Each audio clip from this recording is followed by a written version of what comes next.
ఇరాన్లో కీలక పరిణామాలు చోటు చేసుకున్నాయి. ఇజ్రాయెల్ ప్రెసిషన్ స్ట్రైక్స్ చేసి మొన్ననే సైనిక దళాలకు సంబంధించినటువంటి అధికారుల్ని వాళ్ళ ప్రాణాలు తీయడం ఒక ఎత్తు అయితే, అలాగే ఏదైతే అణ్వస్త్రాలను తయారు చేయగలిగినటువంటి అత్యంత కీలకమైనటువంటి సైంటిస్టులని అసిస్టెంట్స్ని ప్రాణాలు తీయడం ఒక ఎత్తు అయితే, రక్షణ మంత్రి ఇరాన్ రక్షణ మంత్రినే ప్రాణాలు తీసినటువంటి సంఘటన ఇప్పుడు సంచలనం సృష్టిస్తోంది.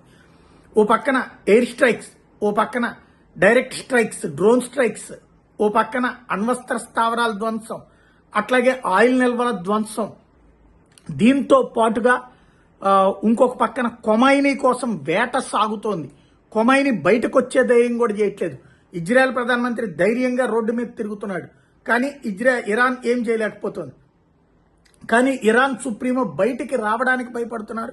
ఏం జరుగుతుందంట. దానికి తోడు ఇప్పుడు ఏకంగా రక్షణ మంత్రిని లేపి పారేసింది ఇజ్రాయెల్. ప్రెసిషన్ స్ట్రైక్ చేసింది, లేపి పడేసింది. తద్వారా ఏకంగా రక్షణ మంత్రి, అంటే అక్కడ వాళ్ళంతా సైనిక యూనిఫాములను వీటిలో ఉండే ప్రత్యేకమైనటువంటి దీంట్లోనే ఉంటుంటారు. రక్షణ మంత్రినే ప్రాణాలు తీయడం ద్వారా సంచలనం సృష్టించింది. ఇజ్రాయెల్ ఇంకా ఇట్లాంటివి చాలా జరుగుతాయి అన్నటువంటి హెచ్చరికలు జారీ చేస్తోంది.